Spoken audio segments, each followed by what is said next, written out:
नजर हाँ हाँ।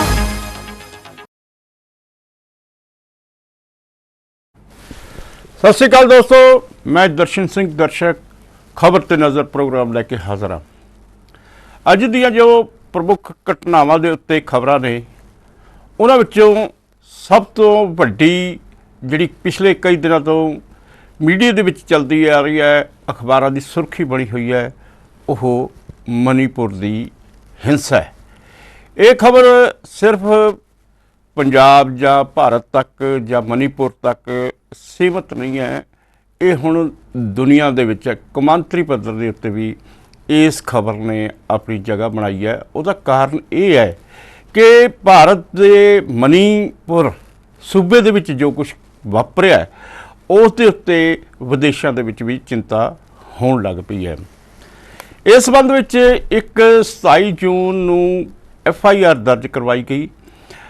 उस FIR दर्ज दे विच ये गल दसी गई है कि हज़ारां की गिणती दे विच भीड़ इकट्ठी हुई, पिंडां दे पिंड उसने अग दे हवाले कीते, लुੱਟ-मार की, हत्यावां कीतियां। हत्यावां करन तो बाद जिहड़ा है जिहड़ा भी उन्हां दे कोले उहदा सामने आउंदा सीगा उस दे नाल बदसलूकी भी करदे सीगे, औरतां नाल बदसलूकियां होईयां। ते ये जिहड़ियां दो महिलावां दी वीडियो सामने आई है कि उस दे विच जदों पुलिस उन्हां नूं सुरक्षा देण वास्ते लैके जा रही सी तां भीड़ इकट्ठी हो गई। पुलिस ने यह लड़कियां भी उस भीड़ के हवाले कर दित्तियां। पुलिस चुपचाप मूक दर्शक बन के ये सारा तमाशा देखती रही तो इन्हां औरतां नूं नगन घुमाया गया। इसने सारिਆਂ ਨੂੰ शर्मसार किया है, साडे प्रधानमंत्री नूं शर्मसार किया है, साडे लीडरां नूं शर्मसार किया है। ये जो कुछ भी वापरिया है इस दे नाल नाल उन्हां लोकां नूं भी दुख हुंदा है जिहड़े किसी समय देश की रखवाली करते सीगे। इन्हां दो महिलावां दे विचों एक महिला साबका फौजी दी भी है। ये फौजी कारगिल की लड़ाई लड़ के हटिया है तो उसने अपनी जान नूं खतरे विच पा के देश की सरहद की रखवाली की। पर अफसोस वो इस भीड़ अगे बिल्कुल बेबस हो गया। ये भीड़ उसकी पत्नी नूं लै गई तो उस तो बाद जो कुछ भी होया ये अपने आप दे विच बहुत ही शर्मनाक है। तो इस संबंध विच कल भी पूरे दिन संसद दे विच रौला पैंदा रहा। रौले के दौरान जिहड़ा हैगा कार्रवाई नहीं चलती हैगी। विरोधी धिरां ने कहा कि ये जो कुछ भी वापरिया इस संबंध विच प्रधानमंत्री पार्लीमेंट दे विच बयान देण, इस दे उत्ते चर्चा करन। जदों ये कुछ नहीं होया तो रौला रप्पा हुंदा रहा, सारा दिन कोई कार्रवाई नहीं हुई।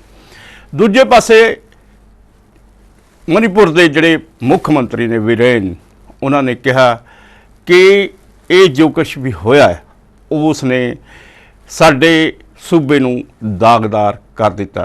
असल दे विच दागदार सूबा तो होया ही है, मुख मंत्री खुद दागदार होया जिहदी अगवाई दे विच यह पूरा सूबा चलता है। इस जिहड़ा मुख मंत्री हुंदा उसकी जिम्मेवारी हुंदी है कि उसने कानून ते व्यवस्था की स्थिति नूं किवें संभालना है।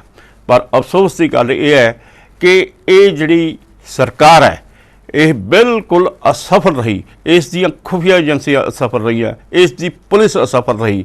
केंद्र तो जांदे मंत्री उन्हां दी जिम्मेवारी सी कि इस नूं जिहड़ी हिंसा नूं काबू पाउण वास्ते कोई ना कोई बंदोबस्त करदी। पर बंदोबस्त किहो जिहे होए ये सब नूं पता है। साडियां धीआं रुल गईआं।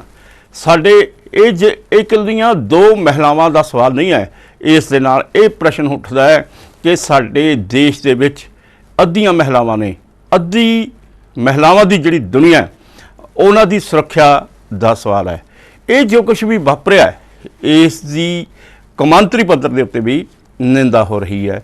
पिछले समय जदों प्रधानमंत्री विदेशों के दौरे ते सीगे तां यूरोपीयन यूनीयन दे विच भी इस गल की आवाज़ उठी कि मणिपुर दे विच जो कुछ वापर रहा ये बहुत ज़्यादा ਮੰਦਭਾਗਾ ਹੈ। ਉਸ ਦੇ ਵਿੱਚ ਚਰਚਾਂ ਨੂੰ ਅੱਗ ਲਗਾਉਣ ਬਾਰੇ, ਈਸਾਈਆਂ ਨੂੰ ਪੀੜਿਤ ਕਰਨ ਬਾਰੇ, ਉਹਨਾਂ ਉੱਤੇ ਤਸ਼ੱਦਦ ਢਾਉਣ ਬਾਰੇ ਗੱਲਬਾਤ ਚੱਲੀ।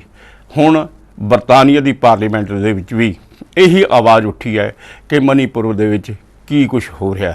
ਉੱਥੇ ਜਿਹੜੀ ਘੱਟ ਗਿਣਤੀਆਂ ਨੇ ਉਹਨਾਂ ਦੇ ਨਾਲ ਬਦਸਲੂਕੀਆਂ ਹੋ ਰਹੀਆਂ ਨੇ, ਉਹਨਾਂ ਦੇ ਚਰਚਾਂ ਨੂੰ ਅੱਗਾਂ ਲਗਾਈਆਂ ਜਾ ਰਹੀਆਂ, ਲੁੱਟ ਮਾਰ ਹੋ ਰਹੀ ਹੈ। ਇਹ ਸਭ ਕੁਝ ਜੋ ਕੁਛ ਵੀ ਵਾਪਰ ਰਿਹਾ ਹੈ ਉਸ ਨੇ 140 ਕਰੋੜ ਦੀ ਜਨਤਾ ਨੂੰ ਸ਼ਰਮਸਾਰ ਕਰ ਦਿੱਤਾ ਹੈ।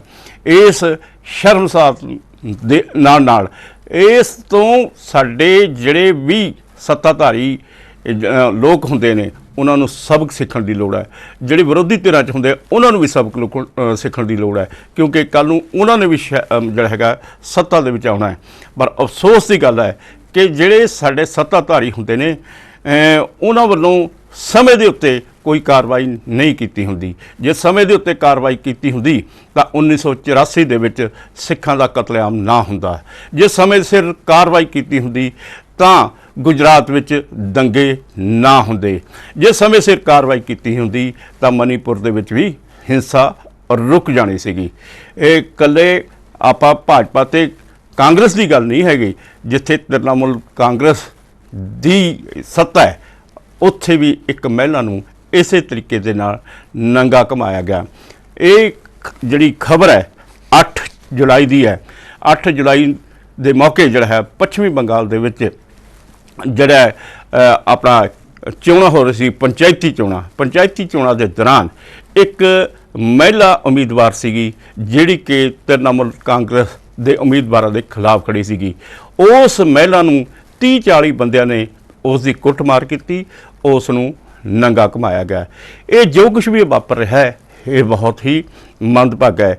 ਜਦੋਂ ਸਿਆਸੀ ਲੀਡਰ ਆਪਣੇ ਕਾਰਕੁਨਾਂ ਨੂੰ ਇਹੋ ਜਿਹੇ ਗਲਤ ਕੰਮਾਂ ਦੇ ਲਈ ਹੱਲਾਸ਼ੇਰੀ ਦਿੰਦੇ ਨੇ ਤਾਂ ਅਜਿਹੀਆਂ ਘਟਨਾਵਾਂ ਵਾਪਰਦੀਆਂ ਨੇ ਤੇ ਮਹਿਲਾਵਾਂ ਦੇ ਨਾਲ ਬਦਸਲੂਕੀ ਹੁੰਦੀ ਹੈ, ਕਿਉਂਕਿ ਮਹਿਲਾਵਾਂ ਜਿਹੜਾ ਹੈਗਾ ਉਹਨਾਂ ਦਾ ਸੌਫਟ ਟਾਰਗੇਟ ਹੁੰਦਾ ਹੈ।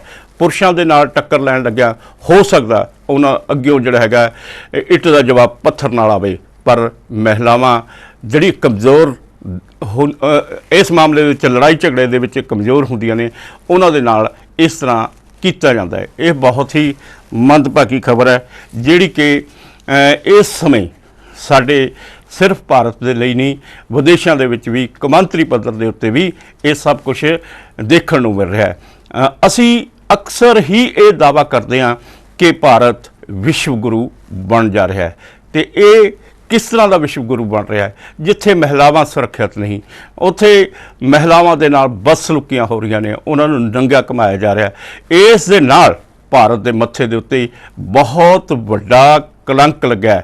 ਇਸ ਕਲੰਕ ਨੂੰ ਧੋਣ ਵਾਸਤੇ ਚਾਹੇ ਪ੍ਰਧਾਨ ਮੰਤਰੀ ਹੋਣ, ਚਾਹੇ ਸਾਡੇ ਗ੍ਰਹਿ ਮੰਤਰੀ ਹੋਣ, ਚਾਹੇ ਮੁੱਖ ਮੰਤਰੀ ਹੋਣ, ਉਹਨਾਂ ਨੂੰ ਹੋਰ ਜ਼ਿਆਦਾ ਯਤਨ ਕਰਨੇ ਹੋਣਗੇ।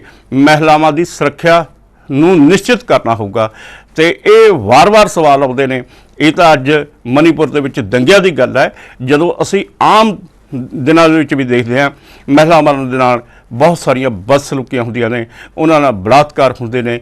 ਇਹ ਜੋ ਕੁਛ ਵੀ ਵਰਤਾਰਾ ਇਹ ਸਾਡੇ ਸਮਾਜ ਦੇ ਉੱਤੇ ਇੱਕ ਤਰ੍ਹਾਂ ਦਾ ਕਲੰਕ ਹੈ। ਦੂਜੀ ਖਬਰ ਪੰਜਾਬ ਨਾਲ ਸੰਬੰਧਿਤ ਹੈ। ਤੁਹਾਨੂੰ ਪਤਾ ਹੀ ਹੈ ਕਿ ਪਿਛਲੇ ਲੰਮੇ ਸਮੇਂ ਤੋਂ ਗੁਰਬਾਣੀ ਦੇ ਪ੍ਰਸਾਰਣ ਨੂੰ ਲੈ ਕੇ ਭਗਵੰਤ ਮਾਨ ਸਰਕਾਰ ਇਹ ਚਾਹੁੰਦੀ ਹੈ ਕਿ ਕਿਵੇਂ ਨਾ ਕਿਵੇਂ ਜਿਹੜੇ ਦੂਜੇ ਚੈਨਲ ਨੇ ਉਹਨਾਂ ਨੂੰ ਵੀ ਗੁਰਬਾਣੀ ਦੀ ਪ੍ਰਸਾਰਣ ਦਾ ਅਧਿਕਾਰ ਮਿਲਣਾ ਚਾਹੀਦਾ ਹੈ। ਇਸ ਸੰਬੰਧ ਵਿੱਚ ਉਹਨਾਂ ਨੇ ਵਿਧਾਨ ਸਭਾ ਦੇ ਵਿੱਚ ਇੱਕ ਗੁਰਦੁਆਰਾ ਐਕਟ ਦੇ ਵਿੱਚ ਸੋਧ ਵੀ ਕੀਤੀ ਤੇ ਇਹ ਸੋਧ ਹਾਲੇ ਇਸ ਕਰਕੇ ਲਟਕ ਰਹੀ ਹੈ ਕਿਉਂਕਿ ਰਾਜਪਾਲ ਨੇ ਇਸ ਦੇ ਉੱਤੇ ਦਸਤਖਤ ਨਹੀਂ ਕੀਤੇ। ਰਾਜਪਾਲ ਨੇ ਕਿਹਾ ਹੈ ਕਿ ਇਹ ਜੋ ਵੀ 19 ਤੇ 20 ਜੂਨ ਨੂੰ ਵਿਧਾਨ ਸਭਾ ਦਾ ਸੈਸ਼ਨ ਹੋਇਆ ਸੀਗਾ ਉਹ ਗੈਰ ਕਾਨੂੰਨੀ ਹੈ। ਇਸ ਗੱਲ ਕਰਕੇ ਉਹਨਾਂ ਨੇ ਕਿਹਾ ਕਿ ਉਹ ਸਲਾਹ ਮਸ਼ਵਰਾ ਕਰਕੇ ਇਸ ਦੇ ਦਸਤਖਤ ਕਰਨਗੇ। ਪਰ ਦੂਜੇ ਪਾਸੇ ਤੁਹਾਨੂੰ ਪਤਾ ਹੀ ਹੈ ਕਿ ਸ਼੍ਰੀ ਅਕਾਲ ਤਖਤ ਸਾਹਿਬ ਦੇ ਜਥੇਦਾਰ ਗਿਆਨੀ ਹਰਪ੍ਰੀਤ ਸਿੰਘ ਨੇ ਜਿਹੜੇ ਸਾਬਕਾ ਜਥੇਦਾਰ ਸੀਗੇ ਉਹਨਾਂ ਨੇ ਕਿਹਾ ਸੀਗਾ ਕਿ ਸ਼੍ਰੋਮਣੀ ਗੁਰਦੁਆਰਾ ਪ੍ਰਬੰਧਕ ਕਮੇਟੀ ਨੂੰ ਆਪਣਾ YouTube ਚਲਾਉਣਾ ਚਾਹੀਦਾ ਹੈ। ਤੇ ਉਸ ਪ੍ਰਕਿਰਿਆ ਦੇ ਵਿੱਚ ਵੀ ਲੰਮਾ ਸਮਾਂ ਲੱਗਿਆ ਤੇ ਇਸ ਦੇ ਨਾਲ ਹੁਣ ਜਦੋਂ ਸ਼੍ਰੋਮਣੀ ਗੁਰਦੁਆਰਾ ਪ੍ਰਬੰਧਕ ਕਮੇਟੀ ਦੇ ਉੱਤੇ ਬਹੁਤ ਸਾਰਾ ਦਬਾਅ ਵੱਧ ਗਿਆ ਤਾਂ ਉਸ ਨੇ YouTube ਚੈਨਲ ਸ਼ੁਰੂ ਕਰਨ ਦੇ ਲਈ ਜੋ ਹੈਗਾ ਐਲਾਨ ਕੀਤਾ ਤੇ 24 ਤਰੀਕ ਨੂੰ ਇਹ YouTube ਚੈਨਲ ਚੱਲ ਪਊਗਾ। ਪਰ ਅੱਗੇ ਸਮੱਸਿਆ ਇਹ ਆ ਰਹੀ ਹੈ ਕਿ ਜਦੋਂ ਇਹ YouTube ਚੱਲੂਗਾ ਤਾਂ ਬਹੁਤ ਸਾਰੇ ਬਜ਼ੁਰਗ, ਬਹੁਤ ਸਾਰੇ ਜਿਹੜੇ ਅਣਜਾਣ ਲੋਕ ਨੇ, ਉਹਨਾਂ ਕੋਲ ਐਂਡਰਾਇਡ ਮੋਬਾਈਲ ਨਹੀਂ ਹੈਗੇ, ਉਹ YouTube ਕਿਸ ਤਰੀਕੇ ਨਾਲ ਦੇਖਣਗੇ। ਜਿਹੜੇ ਨੌਜਵਾਨ ਨੇ ਜਾਂ ਇਸ ਬਾਰੇ ਜਾਣਕਾਰੀ ਰੱਖਦੇ ਨੇ ਉਹ ਤਾਂ ਗੁਰਬਾਣੀ ਸੁਣ ਲੈਣਗੇ, ਦੇਖ ਲੈਣਗੇ, ਸਭ ਕੁਝ ਹੋ ਸਕੂਗਾ। ਇਸ ਗੱਲ ਕਰਕੇ ਹੁਣ ਸ਼੍ਰੀ ਅਕਾਲ ਤਖਤ ਸਾਹਿਬ ਦੇ ਜਥੇਦਾਰ ਗਿਆਨੀ ਰਘਬੀਰ ਸਿੰਘ ਜਿਹੜੇ ਮੌਜੂਦਾ ਜਥੇਦਾਰ ਨੇ, ਉਹਨਾਂ ਨੇ ਹਦਾਇਤਾਂ ਦਿੱਤੀਆਂ ਨੇ ਸ਼੍ਰੋਮਣੀ ਕਮੇਟੀ ਨੂੰ ਕਿ ਉਹ PTC ਨੂੰ ਕਹਿਣ ਕਿ ਜਦੋਂ ਤੱਕ ਅਗਲੀ ਵਿਵਸਥਾ ਨਹੀਂ ਹੁੰਦੀ ਹੈਗੀ ਉਦੋਂ ਤੱਕ ਇਹ ਗੁਰਬਾਣੀ ਜਿਹੜੀ ਹੈਗੀ ਆ ਉਸ ਦੇ ਉੱਤੇ ਚੱਲਦੀ ਰਹਿਣੀ ਚਾਹੀਦੀ ਹੈ। ਤੇ ਇਸ ਸੰਬੰਧ ਵਿੱਚ ਜਿਹੜਾ ਹੈ ਸ਼੍ਰੋਮਣੀ ਗੁਰਦੁਆਰਾ ਪ੍ਰਬੰਧਕ ਕਮੇਟੀ ਦੇ ਜਨਰਲ ਸਕੱਤਰ ਗੁਰਚਰਨ ਸਿੰਘ ਗਰੇਵਾਲ ਉਹਨਾਂ ਨੇ ਕੱਲ੍ਹ ਪ੍ਰੈਸ ਕਾਨਫਰੰਸ ਦੇ ਦੌਰਾਨ ਇਹ ਗੱਲ ਕਹੀ ਕਿ ਆਉਂਦੇ ਸਮੇਂ ਤੱਕ ਜਦੋਂ ਤੱਕ ਸ਼੍ਰੋਮਣੀ ਗੁਰਦੁਆਰਾ ਪ੍ਰਬੰਧਕ ਕਮੇਟੀ ਵੱਲੋਂ ਆਪਣਾ ਸੈਟੇਲਾਈਟ ਚੈਨਲ ਨਹੀਂ ਚਲਾਇਆ ਜਾਂਦਾ ਉਦੋਂ ਤੱਕ ਜਿਹੜਾ ਹੈਗਾ PTC ਵੱਲੋਂ ਇਹ ਪ੍ਰਸਾਰਣ ਜਾਰੀ ਰਹੇਗਾ। ਪਰ ਦੂਜੇ ਪਾਸੇ ਭਗਵੰਤ ਮਾਨ ਉਹਨਾਂ ਨੇ ਕਿਹਾ ਕਿ ਜਦੋਂ ਉਹ ਵਾਰ-ਵਾਰ ਇਹ ਕਹਿ ਰਹੇ ਨੇ ਕਿ ਜਿਹੜਾ ਇਸ ਦਾ ਪ੍ਰਸਾਰਣ ਹੈ ਗੁਰਬਾਣੀ ਦਾ, ਉਸ ਦੇ ਹੱਕ ਦੂਜੇ ਚੈਨਲਾਂ ਨੂੰ ਵੀ ਮਿਲਣੇ ਚਾਹੀਦੇ ਹੈ। ਪਰ ਜੇਕਰ ਸ਼੍ਰੋਮਣੀ ਗੁਰਦੁਆਰਾ ਪ੍ਰਬੰਧਕ ਕਮੇਟੀ ਕਹੇ ਤਾਂ ਉਹ 24 ਘੰਟਿਆਂ ਦੇ ਵਿੱਚ ਸੈਟੇਲਾਈਟ ਚੈਨਲ ਦੀ ਵੀ ਵਿਵਸਥਾ ਕਰ ਦੇਣਗੇ। ਪਰ ਅਫਸੋਸ ਹੈ ਕਿ ਸ਼੍ਰੋਮਣੀ ਕਮੇਟੀ ਇੱਕੋ ਹੀ ਚੈਨਲ ਨੂੰ ਇਹ ਅਧਿਕਾਰ ਦੇਣ ਦੇ ਲਈ ਯਤਨਸ਼ੀਲ ਹੈ।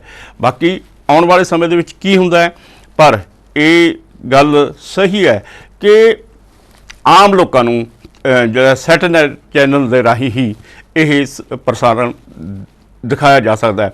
ਜਿਹੜੇ YouTube ਹੈ ਉਸ ਦੇ ਕੁਝ ਪ੍ਰਤੀਸ਼ਤ ਲੋਕ ਹੀ ਨੇ ਇਸ ਦੇ ਉੱਤੇ ਜਿਹੜਾ ਗੁਰਬਾਣੀ ਦਾ ਆਨੰਦ ਮਾਣ ਸਕਦੇ ਹੈ। ਪਹਿਲਾਂ ਮੈਂ ਤੁਹਾਨੂੰ ਦੱਸਿਆ ਸੀਗਾ ਕਿ ਇੱਕ ਮਹਿਲਾ ਜਿਸ ਦੇ 4 ਪੁੱਤਰ, 4 ਦੇ ਵਿੱਚੋਂ 3 ਦੀ ਮੌਤ ਚਿੱਟੇ ਨਾਲ ਹੋ ਗਈ, ਇੱਕ ਬੇਟਾ ਉਸ ਦਾ ਬਿਮਾਰੀ ਨਾਲ ਮਰ ਗਿਆ। ਹੁਣ ਉਹ ਬੇਵਸ ਹੈ ਤੇ ਉਹਨਾਂ ਬੱਚਿਆਂ ਦੇ ਜਿਹੜੇ ਆਪਣੇ ਪੁੱਤਰਾਂ ਦੇ ਬੱਚਿਆਂ ਨੂੰ ਪਾਲ ਰਹੀ ਹੈ। ਇਸ ਖਬਰ ਤੋਂ ਪਹਿਲਾਂ ਮੈਂ ਤੁਹਾਨੂੰ ਅੱਜ ਦੀ ਇੱਕ ਲੇਟੈਸਟ ਖਬਰ ਸੁਣਾਵਾਂ। ਉਹਦੇ ਵਿੱਚ ਰੋਪੜ ਦੇ ਵਿੱਚ ਟਰਾਂਸਪੋਰਟ ਨਗਰ ਹੈ, ਉੱਥੇ 24 ਸਾਲ ਦੇ ਨੌਜਵਾਨ ਦੀ ਮੌਤ ਇਸ ਗੱਲ ਕਰਕੇ ਹੁੰਦੀ ਹੈ ਕਿਉਂਕਿ ਉਸ ਨੇ ਨਸ਼ੇ ਦੀ ਓਵਰਡੋਜ਼ ਕੀਤੀ। ਇਹ ਨੌਜਵਾਨ ਬਰਿੰਦਰਪਾਲ ਸਿੰਘ, ਇਸ ਨੂੰ ਆਪਣੇ ਪਿਓ ਦੀ ਜਗ੍ਹਾ ਤਰਸ ਦੇ ਆਧਾਰ 'ਤੇ ਨੌਕਰੀ ਮਿਲੀ ਸੀ, ਉਹ ਪੁਲਿਸ ਮੁਲਾਜ਼ਮ ਸੀ ਤੇ ਨਸ਼ੇ ਦੀ ਲੱਤ ਉਸ ਨੂੰ ਲੱਗੀ, ਨਸ਼ੇ ਤੋਂ ਹਟਿਆ ਨਹੀਂ ਹੈਗਾ। ਨੌਕਰੀ ਦੇ ਬਾਵਜੂਦ ਜਿੱਥੇ ਕਿ ਇਸ ਗੱਲ ਦੀ ਸਖਤੀ ਹੁੰਦੀ ਹੈ ਕਿ ਨਸ਼ਾ ਨਹੀਂ ਕਰਨਾ ਹੈਗਾ, ਪਰ ਇਸ ਦੇ ਬਾਵਜੂਦ ਉਸ ਨੇ ਜਿਹੜਾ ਹੈ ਚਿੱਟੇ ਦਾ ਨਸ਼ਾ ਨਹੀਂ ਛੱਡਿਆ ਤੇ ਓਵਰਡੋਜ਼ ਕਾਰਨ ਉਸ ਦੀ ਮੌਤ ਹੋ ਗਈ। ਇਸ ਖਬਰ ਦੇ ਨਾਲ ਨਾਲ ਜਿਵੇਂ ਤੁਹਾਨੂੰ ਪਹਿਲਾਂ ਦੱਸਿਆ ਸੀਗਾ ਕਿ ਇੱਕ ਮਹਿਲਾ ਹੈਗੀ ਹੈ ਸੁਖਵਿੰਦਰ ਕੌਰ, ਜ਼ਿਲ੍ਹਾ ਹੈਗਾ ਤਰਨਤਾਰਨ, ਪਿੰਡ ਹੈ ਬਰਾੜ। ਉਸ ਦੇ 4 ਪੁੱਤਰ ਹੋਏ। 4 ਪੁੱਤਰਾਂ ਨੂੰ ਉਸ ਨੇ ਬੜੇ ਲਾਡਾ ਪਿਆਰਾ ਨਾਲ ਪਾਲਿਆ। ਉਸ ਨੂੰ ਆਸ ਸੀ ਕਿ ਜਦੋਂ ਉਸ ਦੇ ਉੱਤੇ ਬੁਢਾਪਾ ਆਊਗਾ ਤਾਂ ਇਹ 4 ਪੁੱਤਰ ਉਸ ਦਾ ਸਹਾਰਾ ਬਣਨਗੇ। ਰੱਬ ਦੀ ਮਾਰ, ਇੱਕ ਪੁੱਤਰ ਬਿਮਾਰੀ ਨਾਲ ਮਰ ਗਿਆ, ਪਰ 3 ਪੁੱਤਰ ਉਸ ਦੇ ਵਾਰੀ-ਵਾਰੀ ਚਿੱਟੇ ਦਾ ਸ਼ਿਕਾਰ ਹੋ ਗਏ। ਉਹ ਦੱਸਦੀ ਹੈ ਕਿ ਉਹ ਅੱਧੀ ਰਾਤ ਆਪਣੇ ਪੁੱਤਰਾਂ ਦੀ ਉਡੀਕ ਕਰਦੀ ਸੀ। ਜਦੋਂ ਉਹ ਡਿੱਗਦੇ ਟੈਂਦੇ ਆਉਂਦੇ ਸੀ ਤਾਂ ਉਹਨਾਂ ਅੱਗੇ ਬੇਨਤੀ ਕਰਦੀ ਸੀ ਵੀ ਪੁੱਤਰੋ ਹਟ ਜਾਓ, ਇਹਦੇ ਨਾਲ ਤੁਹਾਡੀ ਬਰਬਾਦੀ ਹੋ ਜੂਗੀ, ਘਰ ਦੀ ਬਰਬਾਦੀ ਹੋ ਜੂਗੀ, ਸਾਰਿਆਂ ਦੀ ਬਰਬਾਦੀ ਹੋ ਜੂਗੀ। ਪਰ ਉਹ ਪੁੱਤਰ ਇਹਨਾਂ ਨਸ਼ਿਆਂ ਤੋਂ ਹਟੇ ਨਹੀਂ ਹੈ। ਇਹਦਾ ਕਾਰਨ ਇਹੀ ਹੈ ਕਿ ਇਹ ਨਸ਼ੇ ਲਗਾਤਾਰ ਪੰਜਾਬ ਦੇ ਵਿੱਚ ਦਹਾਕਿਆਂ ਤੋਂ ਵਿਕ ਰਹੇ ਨੇ ਤੇ ਪਿਛਲੇ ਦਿਨੀ ਜੂਨ ਮਹੀਨੇ ਦੇ ਵਿੱਚ ਉਸ ਦੇ ਤੀਜੇ ਪੁੱਤ ਦੀ ਮੌਤ ਹੋਈ ਇਹਨਾਂ ਨਸ਼ਿਆਂ ਦੇ ਕਾਰਨ। ਹੁਣ ਉਸ ਦੇ ਪੁੱਤਰਾਂ ਦੇ ਅੱਗੇ 3 ਬੱਚੇ ਨੇ, ਉਹਨਾਂ ਦੇ ਲਈ ਉਹ ਲੋਕਾਂ ਦੇ ਘਰਾਂ ਵਿੱਚ ਕੰਮਕਾਰ ਕਰਦੀ ਹੈ ਆਪਣੇ ਪੋਤਿਆਂ ਨੂੰ, ਪੋਤੇ ਪੋਤੀਆਂ ਨੂੰ ਪਾਲਣ ਵਾਸਤੇ। ਇਹ ਜੋ ਕੁਝ ਵੀ ਵਾਪਰ ਰਿਹਾ ਹੈ ਬੜਾ ਮੰਦਭਾਗਾ ਹੈ। ਇੱਕ ਮੁਕਤਸਰ ਤੋਂ ਰਿਪੋਰਟ ਆ ਰਹੀ ਹੈ, ਉੱਥੇ ਇੱਕ ਮਾਪਿਓ ਨੇ ਆਪਣੇ ਪੁੱਤ ਦੇ ਸੰਗਲ ਇਸ ਗੱਲ ਕਰਕੇ ਪਾਏ ਹੋਏ ਹੈ ਕਿਉਂਕਿ ਉਹ ਨਸ਼ਿਆਂ ਤੋਂ ਹਟਦਾ ਨਹੀਂ ਹੈ। ਇਹ ਕੋਈ ਇੱਕ ਪਹਿਲੀ ਜਾਂ ਦੂਜੀ ਰਿਪੋਰਟ ਨਹੀਂ ਹੈ। ਅਸੀਂ ਰੋਜ਼ਾਨਾ ਹੀ ਦੂਜੇ ਤੀਜੇ ਦਿਨ ਵੀ ਇਹਨਾਂ ਖਬਰਾਂ ਦੇ ਉੱਤੇ ਲੋਕਾਂ ਨੂੰ ਜਾਣਕਾਰੀ ਦਿੰਦੇ ਹਾਂ ਕਿ ਫਲਾਣੇ ਪਿੰਡ ਦੇ ਵਿੱਚ, ਫਲਾਣੇ ਸ਼ਹਿਰ ਦੇ ਵਿੱਚ ਨੌਜਵਾਨ ਨਸ਼ੇ ਦਾ ਸ਼ਿਕਾਰ ਹੋ ਗਿਆ, ਓਵਰਡੋਜ਼ ਦੇ ਕਾਰਨ ਉਸ ਦੀ ਮੌਤ ਹੋ ਗਈ। ਇਹ ਮੌਤਾਂ ਦਾ ਸਿਲਸਿਲਾ ਲਗਾਤਾਰ ਜਾਰੀ ਹੈ। ਜਿਹੜੀਆਂ ਇੱਕ ਸਮੇਂ ਅਕਾਲੀ ਦਲ ਦੀ ਸਰਕਾਰ ਇਸ ਗੱਲ ਕਰਕੇ ਬਦਨਾਮ ਹੋਈ ਸੀ ਕਿ ਉੱਥੇ ਨਸ਼ਿਆਂ ਦਾ ਵਰਤਾਰਾ ਸੀ, ਨਸ਼ੇ ਦੇ ਵਿੱਚ ਕੁਝ ਸਿਆਸਤਦਾਨ ਲੱਗੇ ਹੋਏ ਸੀ, ਉਹ ਕਾਰੋਬਾਰ ਕਰ ਰਹੇ ਸੀ, ਪੁਲਿਸ ਵੀ ਸ਼ਾਮਲ ਸੀ, ਨਸ਼ਾ ਤਸਕਰ ਵੀ ਸ਼ਾਮਲ ਸੀ। ਇਹੀ ਕਾਰਨ ਹੈ ਕਿ ਲੋਕਾਂ ਨੇ ਉਸ ਸਰਕਾਰ ਦੇ ਖਿਲਾਫ ਵੋਟਾਂ ਪਾਈਆਂ, ਕਾਂਗਰਸ ਨੂੰ ਵੋਟਾਂ ਪਾਈਆਂ, ਕੈਪਟਨ ਅਮਰਿੰਦਰ ਸਿੰਘ ਨੂੰ ਵੋਟਾਂ ਪਾਈਆਂ। ਕੈਪਟਨ ਅਮਰਿੰਦਰ ਸਿੰਘ ਨੇ ਲੋਕਾਂ ਨਾਲ ਵਾਅਦਾ ਕੀਤਾ ਸੀ ਕਿ 4 ਦਿਨਾਂ ਦੇ ਵਿੱਚ ਨਸ਼ਾ ਖਤਮ ਕਰ ਦਿੱਤਾ ਜਾਊਗਾ, ਪਰ ਨਹੀਂ ਹੋਇਆ ਤੇ ਲਗਾਤਾਰ ਇਹ ਨਸ਼ਾ ਚੱਲਦਾ ਰਿਹਾ। ਇਸੇ ਗੱਲ ਕਰਕੇ ਹੀ ਫਿਰ ਲੋਕਾਂ ਨੇ ਆਮ ਆਦਮੀ ਪਾਰਟੀ ਨੂੰ ਅਜ਼ਮਾਇਆ। ਕੇਜਰੀਵਾਲ, ਭਗਵੰਤ ਮਾਨ ਇਹ ਲੋਕਾਂ ਨੂੰ ਕਹਿੰਦੇ ਸੀਗੇ ਕਿ ਅਸੀਂ ਨਸ਼ਾ ਦਿਨਾਂ ਵਿੱਚ ਹੀ ਖਤਮ ਕਰ ਦੇਵਾਂਗੇ, ਪਰ ਇਹ ਨਸ਼ਾ ਖਤਮ ਨਹੀਂ ਹੋਇਆ। ਹੁਣ ਵੀ ਜਿਹੜਾ ਹੈਗਾ ਇਹ ਨਸ਼ਾ ਬਦਦਸਤੂਰ ਚੱਲ ਰਿਹਾ। ਦੂਜੇ ਤੀਜੇ ਚੌਥੇ ਦਿਨ ਅਸੀਂ ਇਹੋ ਜਿਹੀਆਂ ਰਿਪੋਰਟਾਂ ਪੇਸ਼ ਕਰਦੇ ਹਾਂ ਕਿ ਪਿੰਡਾਂ ਦੇ ਪਿੰਡ ਤਬਾਹ ਹੋ ਰਹੇ ਨੇ ਇਹਨਾਂ ਨਸ਼ਿਆਂ ਦੇ ਕਾਰਨ। ਜੇ ਉਹਦੇ ਵਿੱਚ ਪੁਲਿਸ ਵੀ ਕਈ ਥਾਵਾਂ 'ਤੇ ਸਰਗਰਮ ਹੁੰਦੀ ਹੈ, ਪਰ ਕਈ ਥਾਵਾਂ ਦੇ ਪੁਲਿਸ ਵੱਲੋਂ ਹੀ ਨਸ਼ੇ ਵਿਕਵਾਏ ਜਾਂਦੇ ਆ। ਪਿੰਡਾਂ ਦੇ ਵਿੱਚ ਜਦੋਂ ਸ਼ਿਕਾਇਤਾਂ ਹੋ ਜਾਂਦੀ ਹੈ, ਕਈ ਵਾਰ ਜਿਹੜੇ ਮੈਡੀਕਲ ਸਟੋਰ ਨੇ ਉੱਥੇ ਨਸ਼ੇ ਵਿਕਦੇ ਨੇ, ਉਹ ਬੰਦ ਵੀ ਹੋ ਜਾਂਦੇ ਨੇ, ਪਰ ਫਿਰ ਵੀ ਨਸ਼ੇ ਦੀ ਸਪਲਾਈ ਚੱਲੀ ਜਾਂਦੀ ਹੈ। ਭਗਵੰਤ ਮਾਨ ਮੁੱਖ ਮੰਤਰੀ ਇਹ ਗੱਲ ਕਹਿੰਦੇ ਆ ਕਿ ਛੇਤੀ ਹੀ ਇਹ ਜਿਹੜੀ ਨਸ਼ਿਆਂ ਦੀ ਸਪਲਾਈ ਲਾਈਨ ਹੈ ਇਹ ਖਤਮ ਕਰ ਦਿੱਤੀ ਜਾਊਗੀ, ਪਰ ਨਹੀਂ ਹੋ ਰਹੀ। ਇਹ ਨਸ਼ੇ ਫਿਰ ਵੀ ਮਿਲੀ ਜਾਂਦੇ ਨੇ ਲਗਾਤਾਰ ਰੋਕਣ ਦੇ ਬਾਵਜੂਦ। ਪਿਛਲੇ ਦਿਨੀ ਗ੍ਰਹਿ ਮੰਤਰੀ ਅਮਿਤ ਸ਼ਾਹ ਨੇ ਭਗਵੰਤ ਮਾਨ ਉਹਨਾਂ ਨਾਲ ਜਿਹੜੀ ਹੈ ਵਰਚੁਅਲ ਮੀਟਿੰਗ ਵੀ ਕੀਤੀ ਸੀ। ਉਹਨਾਂ ਨੇ ਭਗਵੰਤ ਮਾਨ ਸਣੇ 10 ਮੁੱਖ ਮੰਤਰੀ ਇਸ ਮੀਟਿੰਗ ਦੇ ਵਿੱਚ ਸ਼ਾਮਲ ਹੋਏ ਸੀ। ਉਸ ਦੇ ਵਿੱਚ ਚਿੰਤਾ ਪ੍ਰਗਟ ਕੀਤੀ ਗਈ ਸੀ ਕਿ ਇਹ ਨਸ਼ੇ ਬੰਦ ਕਿਉਂ ਨਹੀਂ ਹੋ ਰਹੇ ਹੈਗੇ, ਇਹ ਬੰਦ ਹੋਣੇ ਚਾਹੀਦੇ ਆ। ਭਗਵੰਤ ਮਾਨ ਉਹਨਾਂ ਨੇ ਕਿਹਾ ਸੀਗਾ ਕਿ ਪਾਕਿਸਤਾਨ ਦੇ ਵਿੱਚੋਂ ਡਰੋਨਾਂ ਦੇ ਰਾਹੀਂ ਜਿਹੜੇ ਇਹ ਨਸ਼ੇ ਸਾਡੇ ਭਾਰਤ ਦੇ ਵਿੱਚ ਪਹੁੰਚ ਰਹੇ ਨੇ। ਨੌਜਵਾਨਾਂ ਨੂੰ ਜਿਹੜਾ ਹੈਗਾ ਇਹਨਾਂ ਨਸ਼ਿਆਂ ਦੇ ਕਾਰਨ ਜਿਹੜਾ ਹੈਗਾ ਖਤਮ ਕੀਤਾ ਜਾ ਰਿਹਾ ਹੈ, ਪਰ ਜਿਹੜਾ ਇਹ ਸਾਡੀ BSF ਵੱਲੋਂ ਇਹਨਾਂ ਡਰੋਨਾਂ ਨੂੰ ਖਤਮ ਵੀ ਕੀਤਾ ਜਾ, ਤੋੜਿਆ ਵੀ ਜਾ ਰਿਹਾ ਜਾਂ ਗੋਲੀਬਾਰੀ ਕਰਕੇ ਡੇਗਿਆ ਵੀ ਜਾ ਰਿਹਾ, ਪਰ ਫਿਰ ਵੀ ਇਹ ਡਰੋਨ ਚੱਲ ਰਹੇ ਨੇ। ਨਸ਼ੇ ਦੀ ਸਪਲਾਈ ਜਾਰੀ ਹੈ। ਨਸ਼ਾ ਸਿਰਫ ਪਾਕਿਸਤਾਨ ਦੇ ਵਿੱਚੋਂ ਨਹੀਂ ਆ ਰਿਹਾ ਹੈਗਾ, ਗੁਜਰਾਤ ਦੇ ਵਿੱਚੋਂ ਵੀ ਪੰਜਾਬ 'ਚ ਪਹੁੰਚ ਰਿਹਾ, ਦਿੱਲੀ ਦੇ ਵਿੱਚ ਵੀ ਪੰਜਾਬ ਦੇ ਵਿੱਚ ਪਹੁੰਚ ਰਿਹਾ, ਜੰਮੂ ਕਸ਼ਮੀਰ ਤੋਂ ਵੀ ਨਸ਼ਾ ਚੱਲ ਕੇ ਪੰਜਾਬ ਦੇ ਵਿੱਚ ਆਉਂਦਾ ਹੈ। ਪੰਜਾਬ ਜਿਹੜਾ ਹੈ ਨਸ਼ੇ ਦੇ ਖੇਤਰ ਦੇ ਵਿੱਚ ਇਸ ਸਮੇਂ ਪ੍ਰਮੁੱਖ ਸੂਬਾ ਬਣਿਆ ਹੋਇਆ ਹੈ। ਡਾਕਟਰ ਬਲਬੀਰ ਸਿੰਘ ਜਿਹੜੇ ਪੰਜਾਬ ਦੇ ਸਿਹਤ ਮੰਤਰੀ ਨੇ, ਉਹਨਾਂ ਨੇ ਵਿਧਾਨ ਸਭਾ ਦੇ ਵਿੱਚ ਇਹ ਗੱਲ ਮੰਨੀ ਹੈ ਕਿ ਸਾਡੇ ਪੰਜਾਬ ਦੇ ਵਿੱਚ ਤਕਰੀਬਨ 10 ਲੱਖ ਨੌਜਵਾਨ ਨਸ਼ੇ ਦੇ ਤੋਂ ਪੀੜਤ ਨੇ, ਨਸ਼ਾ ਕਰ ਰਹੇ ਨੇ। ਉਹਨਾਂ ਨੂੰ 10 ਲੱਖ ਨੂੰ ਤੁਸੀਂ ਦੇਖੋ ਕਿੰਨਾ ਨਸ਼ਾ ਮਿਲ ਰਿਹਾ, ਕਿੱਥੋਂ ਆ ਰਿਹਾ, ਇਹ ਵੀ ਆਪਣੇ ਆਪ ਦੇ ਵਿੱਚ ਸਵਾਲ ਹੈ। ਫਿਰ ਅਸੀਂ ਗੱਲ ਕਰਦੇ ਹਾਂ ਕਿ ਜੇਕਰ ਇਹਨਾਂ ਦਾ ਡਾਕਟਰੀ ਇਲਾਜ ਹੋਵੇ, ਸਰਕਾਰ ਨੇ 105 ਕਰੋੜ ਇਸ ਮਾਮਲੇ ਦੇ ਉੱਤੇ ਰੱਖਿਆ ਹੋਇਆ ਤੇ ਪਰ ਤੁਸੀਂ ਦੇਖੋ ਕਿ ਜਿਹੜੇ ਨਸ਼ਾ ਛਡਾਊ ਕੇਂਦਰ ਨੇ ਉਹਨਾਂ ਦੇ ਵਿੱਚ ਇਹਨਾਂ 10 ਲੱਖ ਦੇ ਵਿੱਚੋਂ ਸਿਰਫ 1.5% ਨੌਜਵਾਨਾਂ ਦਾ ਹੀ ਇਲਾਜ ਹੋ ਰਿਹਾ। ਜਿਹੜੇ ਪ੍ਰਾਈਵੇਟ ਸੈਂਟਰ ਨੇ ਉਹਨਾਂ ਦੇ ਵਿੱਚ 0.04% ਲੋਕਾਂ ਦਾ ਹੀ ਆਪਣਾ ਇਲਾਜ ਹੋ ਰਿਹਾ। ਪਰ ਅਫਸੋਸ ਦੀ ਗੱਲ ਹੈ ਇਹ ਨਸ਼ੇ ਰੁਕ ਨਹੀਂ ਰਹੇ ਹੈਗੇ। ਸਾਡੇ ਨੌਜਵਾਨ ਇਸੇ ਤਰ੍ਹਾਂ ਮਰ ਰਹੇ ਨੇ। ਇਸ ਸੰਬੰਧ ਵਿੱਚ ਸਮਾਜਿਕ ਜਾਗਰੂਕਤਾ ਦੀ ਬਹੁਤ ਜ਼ਿਆਦਾ ਲੋੜ ਹੈ। ਡਾਕਟਰ ਵੀ ਇਹੀ ਕਹਿੰਦੇ ਆ। ਇਕੱਲੀ ਸਰਕਾਰ ਇਸ ਸੰਬੰਧ ਵਿੱਚ ਕੁਛ ਨਹੀਂ ਕਰ ਸਕਦੀ ਹੈਗੀ। ਉਹ ਜਦ ਤੱਕ ਨੌਜਵਾਨਾਂ ਨੂੰ ਰੁਜ਼ਗਾਰ ਨਹੀਂ ਮਿਲਦਾ ਹੈਗਾ, ਉਹਨਾਂ ਨੂੰ ਕੰਮਕਾਰ ਨਹੀਂ ਮਿਲਦਾ ਹੈਗਾ, ਉਹ ਇਸ ਪਾਸੇ ਵੱਲ ਜਾਂਦੇ ਰਹਿਣਗੇ। ਇਸ ਦੇ ਨਾਲ ਸਿਰਫ ਜਿਹੜਾ ਹੈਗਾ ਨੌਜਵਾਨ ਬਰਬਾਦ ਹੀ ਨਹੀਂ ਹੋ ਰਹੇ, ਉਹਨਾਂ ਵੱਲੋਂ ਹੋਰ ਵੀ ਬਹੁਤ ਸਾਰੇ ਗਲਤ ਕੰਮ ਕੀਤੇ ਜਾ ਰਹੇ ਨੇ। ਤੁਸੀਂ ਦੇਖ ਰਹੇ ਹੋ, ਵੀਡੀਓ ਦੇਖਦੇ ਹੋ, ਕਿਸੇ ਮਹਿਲਾ ਦੀ ਚੈਨੀ ਉਤਾਰ ਲਈ ਜਾਂਦੀ ਹੈ, ਕਿਸੇ ਦੀ ਵਾਲੀਆਂ ਉਤਾਰ ਲਈਆਂ ਜਾਂਦੀਆਂ ਨੇ। ਤੁਸੀਂ ਮੋਬਾਈਲ ਸੁਣਦੇ ਜਾ ਰਹੇ ਹੋ ਅਤੇ ਦੋ ਨੌਜਵਾਨ ਮੋਟਰਸਾਈਕਲ 'ਤੇ ਆਉਂਦੇ ਆ ਅਤੇ ਮੋਬਾਈਲ ਖੋਹ ਕੇ ਲੈ ਜਾਂਦੇ ਆ। ਇਹ ਕਿਉਂ ਲੈ ਕੇ ਜਾਂਦੇ ਆ? ਕਿਉਂਕਿ ਉਹਨਾਂ ਨੂੰ ਨਸ਼ੇ ਦੀ ਤਲਬ ਹੁੰਦੀ ਹੈ। ਇਹ ਸਾਰੀਆਂ ਚੀਜ਼ਾਂ ਖੋਹ ਕੇ ਉਹ ਲੈ ਜਾਂਦੇ ਨੇ। ਇੱਥੇ ਹੀ ਬਸ ਨਹੀਂ ਹੈ, ਅਸੀਂ ਬਹੁਤ ਸਾਰੇ ਕਤਲ ਦੇਖੇ। ਮਾਵਾਂ ਦੇ ਕਤਲ ਹੁੰਦੇ ਆ, ਪਿਓਆਂ ਦੇ ਕਤਲ ਹੁੰਦੇ ਆ, ਭਰਾਵਾਂ ਦੇ ਕਤਲ ਹੋ ਜਾਂਦੇ ਆ। ਇਸੇ ਗੱਲ ਕਰਕੇ ਹੁੰਦੇ ਆ ਕਿਉਂਕਿ ਨੌਜਵਾਨਾਂ ਨੂੰ ਨਸ਼ੇ ਦੀ ਲੱਤ ਪਈ ਹੋਈ ਹੈ। ਜਦੋਂ ਨਸ਼ੇ ਵਾਸਤੇ ਪੈਸਾ ਨਹੀਂ ਮਿਲਦਾ ਤਾਂ ਉਹ ਆਪਣੇ ਮਾਪਿਓ ਤੱਕ ਨੂੰ ਕਤਲ ਕਰ ਦਿੰਦੇ ਆ। ਇਹ ਬਹੁਤ ਹੀ ਮੰਦਭਾਗਾ ਰੁਝਾਨ ਪੰਜਾਬ ਦੇ ਵਿੱਚ ਚੱਲ ਰਿਹਾ ਹੈ। ਇਸ ਨੂੰ ਰੋਕਣ ਦੀ ਬਹੁਤ ਜ਼ਿਆਦਾ ਲੋੜ ਹੈ।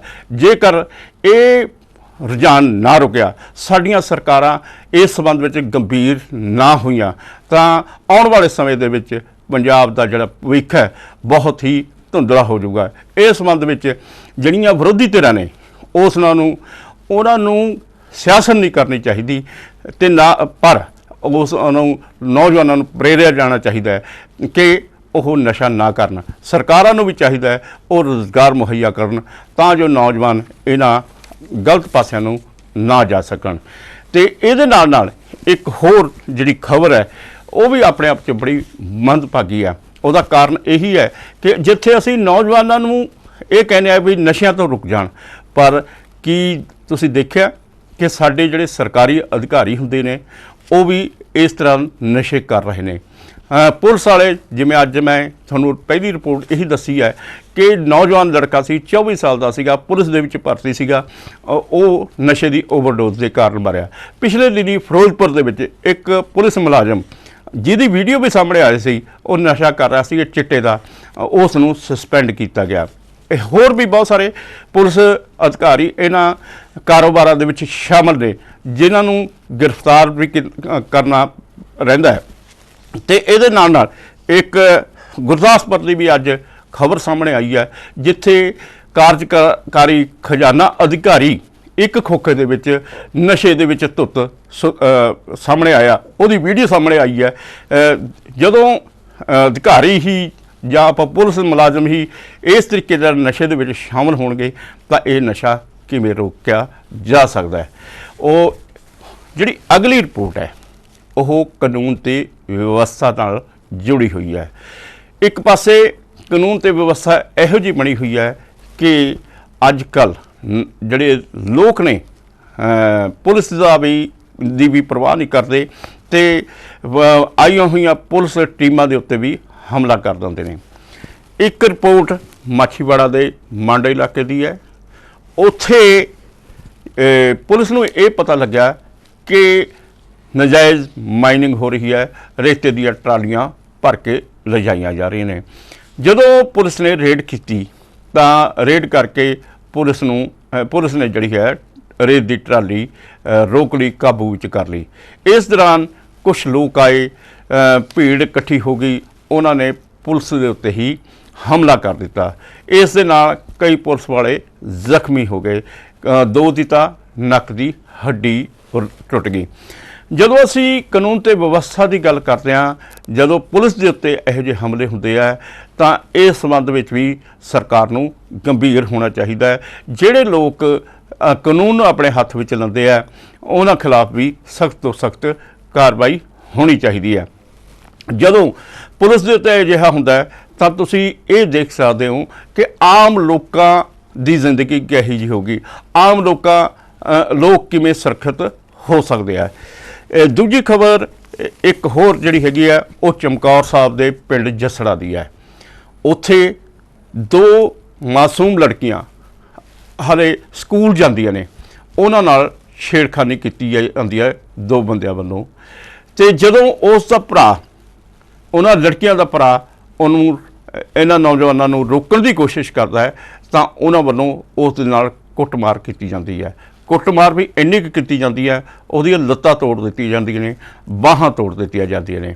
ਕਹਿਣ ਤੋਂ ਭਾਵ ਇਹ ਹੈ ਕਿ ਇੱਕ ਪਾਸੇ ਬਹੁਤ ਸਾਰੇ ਲੋਕ ਕਾਨੂੰਨ ਨੂੰ ਆਪਣੇ ਹੱਥ ਵਿੱਚ ਲੈ ਕੇ ਪੁਲਿਸ ਤੱਕ ਦੇ ਉੱਤੇ ਹਮਲਾ ਕਰ ਦਿੰਦੇ ਨੇ, ਦੂਜੇ ਪਾਸੇ ਜਿਹੜੇ ਆਮ ਲੋਕ ਨੇ ਉਹ ਵੀ ਸੁਰੱਖਿਅਤ ਨਹੀਂ ਹੈ, ਉਹਨਾਂ ਦੇ ਉੱਤੇ ਵੀ ਹਮਲੇ ਹੁੰਦੇ ਆ, ਉਹ ਕਈ ਥਾਵਾਂ ਦੇ ਉੱਤੇ ਕਤਲ ਵੀ ਹੋ ਜਾਂਦੇ ਨੇ, ਬੜਾ ਕੁਛ ਚੱਲਦਾ ਹੈ, ਇੱਟਾਂ ਚੱਲਦੀਆਂ ਨੇ, ਬੜਾ ਇਸ ਦਾ ਕਾਰਨ ਇਹੀ ਹੈ ਕਿ ਪੰਜਾਬ ਦੇ ਵਿੱਚ ਪੁਲਿਸ ਦਾ ਦਬਦਬਾ ਘਟ ਰਿਹਾ ਹੈ। ਤੇ ਦੂਜੇ ਪਾਸੇ ਪੁਲਿਸ ਵੀ ਕੁਛ ਇਸ ਤਰ੍ਹਾਂ ਦੇ ਕੰਮ ਕਰਦੀ ਹੈ ਜਿਹਦੇ ਕਰਕੇ ਪੁਲਿਸ ਦਾ ਜਿਹੜਾ ਹੈਗਾ ਦਬਦਬਾ ਆਪਣੇ ਆਪ ਹੀ ਲੋਕਾਂ ਵੱਲੋਂ ਜਿਹੜਾ ਹੈਗਾ ਉਸ ਦਾ ਵਿਰੋਧ ਕੀਤਾ ਜਾਂਦਾ ਹੈ। ਇਸ ਦੇ ਨਾਲ ਨਾਲ ਇੱਕ ਹੋਰ ਜਿਹੜੀ ਦੂਜੀ ਖਬਰ ਹੈ ਉਹ ਹੈਗੀ ਹੈ ਵਿਜੇ ਸਿੰਗਲਾ। ਵਿਜੇ ਸਿੰਗਲਾ ਤੁਹਾਨੂੰ ਪਤਾ ਹੀ ਹੈ ਕਿ ਭਗਵੰਤ ਮਾਨ ਸਰਕਾਰ ਦੇ ਵਿੱਚ ਮੰਤਰੀ ਬਣਾਏ ਗਏ ਸੀਗੇ ਤੇ ਸਿਹਤ ਮੰਤਰੀ ਸੀਗੇ ਤੇ ਉਹਨਾਂ ਦੇ ਖਿਲਾਫ ਭ੍ਰਿਸ਼ਟਾਚਾਰ ਦੇ ਦੋਸ਼ ਲੱਗੇ ਸੀਗੇ, ਉਹਨਾਂ ਨੂੰ ਗ੍ਰਿਫਤਾਰ ਵੀ ਕਰ ਲਿਆ ਗਿਆ ਸੀਗਾ। ਜਦੋਂ ਗ੍ਰਿਫਤਾਰ ਕੀਤਾ ਗਿਆ ਤਾਂ ਉਹਨਾਂ ਨੂੰ ਬਰਖਾਸਤ ਕਰ ਦਿੱਤਾ ਗਿਆ। ਇਸ ਸੰਬੰਧ ਵਿੱਚ ਲੋਕਾਂ ਨੇ ਇਹ ਕਹਿਣਾ ਵੀ ਸ਼ੁਰੂ ਕਰ ਦਿੱਤਾ ਕਿ ਉਸ ਨੂੰ ਇਸ ਗੱਲ ਕਰਕੇ ਬਰਖਾਸਤ ਕੀਤਾ ਕਿਉਂਕਿ ਸੰਗਰੂਰ ਦੀ ਚੋਣ ਆ ਰਹੀ ਹੈ, ਇਸ ਚੋਣ ਦੇ ਵਿੱਚ ਭ੍ਰਿਸ਼ਟਾਚਾਰ ਦੇ ਮਾਮਲੇ ਦੇ ਉੱਤੇ ਵੋਟਾਂ ਹਾਸਲ ਕੀਤੀਆਂ ਜਾਣ। ਪਰ ਭਗਵੰਤ ਮਾਨ ਸਰਕਾਰ, ਆਮ ਆਦਮੀ ਪਾਰਟੀ ਦਾ ਉਮੀਦਵਾਰ ਇਸ ਚੋਣ ਦੇ ਵਿੱਚ ਹਾਰ ਗਿਆ। ਉਸ ਤੋਂ ਬਾਅਦ ਜਿਹੜਾ ਹੈਗਾ ਸਿੰਗਲਾ ਦੇ ਸੰਬੰਧ ਵਿੱਚ ਕਈ ਤਰ੍ਹਾਂ ਦੇ ਪ੍ਰਸ਼ਨ ਉੱਠਦੇ ਵੀ ਰਹੇ ਤੇ ਹੁਣ ਉਸ ਨੂੰ ਪਬਲਿਕ ਅਕਾਊਂਟਸ ਕਮੇਟੀ ਦੇ ਵਿੱਚ ਦੁਬਾਰਾ ਸ਼ਾਮਲ ਕਰ ਦਿੱਤਾ ਗਿਆ ਤੇ ਇਸ ਦੇ ਉੱਤੇ ਪੱਤਰਕਾਰ ਸਵਾਲ ਪੁੱਛਦੇ ਨੇ ਕਿ ਆਖਿਰਕਾਰ ਸਿੰਗਲਾ ਹੁਣ ਭ੍ਰਿਸ਼ਟਾਚਾਰ ਮੁਕਤ ਹੋ ਗਏ ਨੇ ਕਿ ਉਹਨਾਂ ਨੂੰ ਐਡੀ ਵੱਡੀ ਕਮੇਟੀ ਦੇ ਵਿੱਚ ਸ਼ਾਮਲ ਕਰ ਲਿਆ। ਤਾਂ ਇਸ ਸੰਬੰਧ ਵਿੱਚ ਆਮ ਆਦਮੀ ਪਾਰਟੀ ਦਾ ਕਹਿਣਾ ਹੈ ਕਿ ਸਿੰਗਲਾ ਇੱਕ ਵਿਧਾਇਕ ਨੇ, ਉਸ ਦੇ ਉੱਤੇ ਹਾਲੇ ਦੋਸ਼ ਨੇ, ਸਜ਼ਾ ਨਹੀਂ ਹੋਈ। ਇਸ ਗੱਲ ਕਰਕੇ ਇੱਕ ਵਿਧਾਇਕ ਹੋਣ ਦੇ ਨਾਤੇ ਉਹਨਾਂ ਦਾ ਅਧਿਕਾਰ ਹੈ ਕਿ ਉਹ ਕਿਸੇ ਵੀ ਜਿਹੜਾ ਹੈਗਾ ਉਹਦੇ ਉੱਤੇ ਲੱਗ ਸਕਦੇ ਆ। ਖੈਰ, ਇਸ ਨਿਯੁਕਤੀ ਤੋਂ ਬਾਅਦ ਹੁਣ ਵਿਰੋਧੀ ਧਿਰਾਂ ਕੀ ਕਹਿੰਦੀਆਂ ਨੇ ਕੀ ਨਹੀਂ ਕਹਿੰਦੀਆਂ ਹੈਗੀਆਂ, ਇਹ ਆਪਣੇ ਆਪ ਦੇ ਵਿੱਚ ਇੱਕ ਪ੍ਰਸ਼ਨ ਹੈ। ਨਾਲ ਨਾਲ ਇਹ ਵੀ ਹੈ ਕਿ ਕੀ ਆਉਣ ਵਾਲੇ ਸਮੇਂ ਦੇ ਵਿੱਚ ਹੁਣ ਇਹੋ ਜਿਹੇ ਭ੍ਰਿਸ਼ਟ ਲੋਕ ਦੁਬਾਰਾ ਹਿੱਸਾ ਨਹੀਂ ਮੰਗਣਗੇ। ਸੀਮਾ ਹੈਦਰ, ਪਾਕਿਸਤਾਨ ਤੋਂ ਆਈ ਹੋਈ ਮਹਿਲਾ ਜਿਸ ਨੂੰ ਭਾਰਤੀ ਲੜਕੇ ਦੇ ਨਾਲ ਪਿਆਰ ਹੋ ਗਿਆ, ਸਚਿਨ ਮਣੀ ਦੇ ਨਾਲ, ਤੇ ਉਹ ਇਸ ਪਿਆਰ ਦੇ ਵਿੱਚ ਆਪਣੇ 4 ਜਵਾਕਾਂ ਨੂੰ ਨਾਲ ਲੈ ਕੇ ਪਹਿਲਾਂ ਉਹ ਦੁਬਈ ਪਹੁੰਚੀ, ਫਿਰ ਉਹ ਕਾਠਮੰਡੂ ਪਹੁੰਚੀ, ਕਾਠਮੰਡੀ ਤੋਂ ਭਾਰਤ ਪਹੁੰਚ ਗਈ। ਗ੍ਰੇਟਰ ਨੋਇਡਾ ਦੇ ਵਿੱਚ ਉਹ ਰਹਿ ਰਹੀ ਹੈ ਤੇ ਇਸ ਸੰਬੰਧ ਵਿੱਚ ਯੂਪੀ ਦੀ ਪੁਲਿਸ, ਖੁਫੀਆ ਏਜੰਸੀਆਂ, ਹੋਰ ਜਿਹੜੀਆਂ ਵੀ ਏਜੰਸੀਆਂ ਇਹੋ ਜਿਹੇ ਮਾਮਲਿਆਂ ਦੀ ਜਾਂਚ ਕਰ ਰਹੀਆਂ ਨੇ, ਸਾਰੀਆਂ ਉਸ ਦੀ ਜਾਂਚ ਕਰ ਰਹੇ ਨੇ। ਹੁਣ ਜਦੋਂ ਉਸ ਨੂੰ ਇਹ ਲੱਗ ਰਿਹਾ ਹੈ ਕਿ ਕਿਤੇ ਉਸ ਨੂੰ ਪਾਕਿਸਤਾਨ ਦੁਬਾਰਾ ਨਾ ਭੇਜ ਦਿੱਤਾ ਜਾਵੇ, ਇਸ ਮਾਮਲੇ ਦੇ ਵਿੱਚ ਉਸ ਨੇ ਰਾਸ਼ਟਰਪਤੀ ਮੁਰਮੂ ਨੂੰ ਇੱਕ ਪਟੀਸ਼ਨ ਪੇਸ਼ ਕੀਤੀ ਹੈ ਜਾਂ ਅਪੀਲ ਕੀਤੀ ਹੈ। ਉਸ ਨੇ ਅਪੀਲ ਕੀਤੀ ਹੈ ਕਿ ਉਹ ਜੇਲ੍ਹ ਕੱਟ ਸਕਦੀ ਹੈ ਪਰ ਉਹ ਪਾਕਿਸਤਾਨ ਨਹੀਂ ਜਾ ਸਕਦੀ। ਇਸ ਲਈ ਉਸ ਨੂੰ ਤੇ ਉਸ ਦੇ ਬੱਚਿਆਂ ਨੂੰ ਭਾਰਤ ਦੀ ਨਾਗਰਿਕਤਾ ਦਿੱਤੀ ਜਾਵੇ। ਤੇ ਹੁਣ ਉਹ ਨਾਗਰਿਕਤਾ ਦਿੱਤੀ ਜਾਂਦੀ ਹੈ ਜਾਂ ਨਹੀਂ ਦਿੱਤੀ ਜਾਂਦੀ, ਇਹ ਆਪਣੇ ਆਪ ਦੇ ਵਿੱਚ ਇੱਕ ਕਾਨੂੰਨੀ ਪਹਿਲੂ ਹੈ। ਪਰ ਕਾਨੂੰਨ ਇਹ ਵੀ ਕਹਿੰਦਾ ਹੈ ਕਿ ਜਿਹੜਾ ਵਿਅਕਤੀ ਖਾਸ ਤੌਰ 'ਤੇ ਗਲਤ ਤਰੀਕੇ ਨਾਲ ਘੁਸਪੈਠ, ਗੈਰ ਕਾਨੂੰਨੀ ਤਰੀਕੇ ਦੇ ਨਾਲ ਭਾਰਤ ਵਿੱਚ ਆਉਂਦਾ ਹੈ, ਉਸ ਨੂੰ ਨਾਗਰਿਕਤਾ ਨਹੀਂ ਦਿੱਤੀ ਜਾਂਦੀ। ਤੇ ਇਸ ਸੰਬੰਧ ਵਿੱਚ ਉਸ ਨੇ ਆਪਣੀ ਪਟੀਸ਼ਨ ਦੇ ਵਿੱਚ ਇਹ ਗੱਲ ਕਹੀ ਹੈ ਕਿ ਉਸ ਤੋਂ ਇੱਕੋ ਗਲਤੀ ਹੋਈ ਹੈ ਕਿ ਉਹ ਗੈਰ ਕਾਨੂੰਨੀ ਢੰਗ ਦੇ ਨਾਲ ਕਾਠਮੰਡੂ ਦੇ ਰਾਹ ਭਾਰਤ ਵਿੱਚ ਪਹੁੰਚੀ ਹੈ। ਹੁਣ ਦੇਖਣਾ ਇਹ ਹੈ ਕਿ ਆਉਣ ਵਾਲੇ ਸਮੇਂ ਦੇ ਵਿੱਚ ਇਸ ਸੀਮਾ ਹੈਦਰ ਦਾ ਕੀ ਭਵਿੱਖ ਹੁੰਦਾ ਹੈ। ਪਰ ਇਸ ਨੂੰ ਕਈ ਐਂਗਲ ਤੋਂ ਦੇਖਿਆ ਜਾ ਰਿਹਾ ਹੈ, ਕਈ ਕੋਣਾਂ ਤੋਂ ਇਸ ਦੀ ਜਾਂਚ ਹੋ ਰਹੀ ਹੈ ਕਿ ਉਹ ਪਾਕਿਸਤਾਨੀ ਫੌਜ ਵੱਲੋਂ ਛੱਡੀ ਹੋਈ ਜਸੂਸ ਤਾਂ ਨਹੀਂ ਹੈ। ਕਿ ਇਸ ਤਰ੍ਹਾਂ ਦੇ ਕਈ ਮਾਮਲੇ ਸਾਹਮਣੇ ਆ ਰਹੇ ਨੇ, ਕਈ ਤਰ੍ਹਾਂ ਦੇ ਰਿਪੋਰਟਾਂ ਸਾਹਮਣੇ ਆ ਰही ਨੇ। ਬਾਕੀ ਦੇਖਦੇ ਆ ਆਉਣ ਵਾਲੇ ਸਮੇਂ ਦੇ ਵਿੱਚ ਕੀ ਹੁੰਦਾ ਤੇ ਇਸ ਸੀਮਾ ਹੈਦਰ ਦਾ ਕੀ ਮਤਲਬ ਭਵਿੱਖ ਬਣਦਾ ਹੈ। ਜਦੋਂ ਅਸੀਂ ਮਿਲਟਰੀ ਦੀ ਗੱਲ ਕਰਦੇ ਹਾਂ ਤਾਂ ਮਿਲਟਰੀ ਦੇ ਸੰਬੰਧ ਵਿੱਚ ਜਦੋਂ ਭਾਰਤ ਸਰਕਾਰ ਜਾਂ ਪ੍ਰਧਾਨ ਮੰਤਰੀ ਮੋਦੀ ਇਹ ਗੱਲ ਕਹਿੰਦੇ ਨੇ ਜਾਂ ਸਾਡੇ ਰੱਖਿਆ ਮੰਤਰੀ ਕਹਿੰਦੇ ਆ ਕਿ ਅਸੀਂ ਆਪਣੀ ਭਾਰਤੀ ਫੌਜ ਨੂੰ ਮਜ਼ਬੂਤ ਬਣਾਉਣਾ ਹੈ, ਅਸੀਂ ਇਸ ਫੌਜ ਦੇ ਸਹਾਰੇ ਪਾਕਿਸਤਾਨ ਨਾਲ ਵੀ ਟੱਕਰ ਲੈਣੀ ਹੈ, ਚੀਨ ਦੇ ਨਾਲ ਵੀ ਟੱਕਰ ਲੈਣੀ ਹੈ। ਤੁਹਾਨੂੰ ਪਤਾ ਹੀ ਹੈ ਇਹ ਦੋਵੇਂ ਮੁਲਕ ਸਾਡੇ ਨਾਲ ਨਾਲ ਲੱਗਦੇ ਨੇ, ਇਹਨਾਂ ਨਾਲ ਸਰਹੱਦਾਂ ਲੱਗਦੀਆਂ ਨੇ ਤੇ ਇਹਨਾਂ ਸਰਹੱਦਾਂ ਦੇ ਉੱਤੇ ਅਕਸਰ ਹੀ ਜਿਹੜਾ ਹਮਲੇ ਹੁੰਦੇ ਰਹਿੰਦੇ ਨੇ। ਚੀਨ ਵੱਲੋਂ ਤਾਂ ਪਿਛਲੇ ਸਮੇਂ ਤੋਂ ਕਾਫੀ ਵਾਰ ਇਹ ਹਮਲੇ ਹੋਏ ਵੀ ਹੈ, ਪਰ ਇਹਦੇ ਨਾਲ ਨਾਲ ਸਾਡੇ ਜਿਹੜੇ ਰੱਖਿਆ ਮੰਤਰੀ ਨੇ ਜਾਂ ਸਾਡੇ ਪ੍ਰਧਾਨ ਮੰਤਰੀ ਨੇ ਉਹਨਾਂ ਵੱਲੋਂ ਤਰ੍ਹਾਂ ਤਰ੍ਹਾਂ ਦੇ ਰੱਖਿਆ ਸੌਦੇ ਵੀ ਕੀਤੇ ਜਾਂਦੇ ਨੇ, ਹਥਿਆਰ ਲਿਆਂਦੇ ਜਾ ਰਹੇ ਨੇ, ਵੱਡੇ ਵੱਡੇ ਜਹਾਜ਼ ਲੈ ਕੇ ਆਉਂਦੇ ਜਾ ਰਹੇ ਨੇ, ਪਣਡੁੱਬੀਆਂ ਲੈ ਕੇ ਆਉਂਦੀਆਂ ਜਾਣਗੀਆਂ। ਪਰ ਕੀ ਤੁਹਾਨੂੰ ਪਤਾ ਹੈ ਕਿ ਜਿਨ੍ਹਾਂ ਨੇ ਜਹਾਜ਼ ਚਲਾਉਣੇ ਨੇ, ਜਿਨ੍ਹਾਂ ਨੇ ਰਫਲਾਂ ਚਲਾਉਣੀਆਂ ਨੇ, ਜਿਨ੍ਹਾਂ ਨੇ ਤੋਪਾਂ ਚਲਾਉਣੀਆਂ ਨੇ, ਉਹਨਾਂ ਦੀ ਬਹੁਤ ਜ਼ਿਆਦਾ ਕਮੀ ਹੈ। ਸਰਕਾਰ ਕਹਿੰਦੀ ਹੈ ਕਿ ਕਰੋਨਾ ਕਾਲ ਦੇ ਦੌਰਾਨ ਅਸੀਂ ਜਿਹੜਾ ਭਰਤੀ ਨਹੀਂ ਕਰ ਸਕੇ, ਪਰ ਤੁਹਾਨੂੰ ਪਤਾ ਹੈ ਕਿ ਸਾਡੀਆਂ ਜਿਹੜੀ ਤਿੰਨੇ ਸੈਨਾਵਾਂ ਨੇ ਉਹਨਾਂ ਦੇ ਵਿੱਚ 11,226 ਅਧਿਕਾਰੀਆਂ ਦੀ ਕਮੀ ਹੈ। ਜਦੋਂ ਇੰਨੇ ਜ਼ਿਆਦਾ ਅਧਿਕਾਰੀਆਂ ਦੀ ਕਮੀ ਹੋਊਗੀ ਤਾਂ ਦੱਸੋ ਕਿ ਸਾਡੀਆਂ ਸੈਨਾਵਾਂ ਕਿਵੇਂ ਵਧੀਆ ਢੰਗ ਦੇ ਨਾਲ ਕੰਮ ਕਰ ਸਕਣਗੀਆਂ।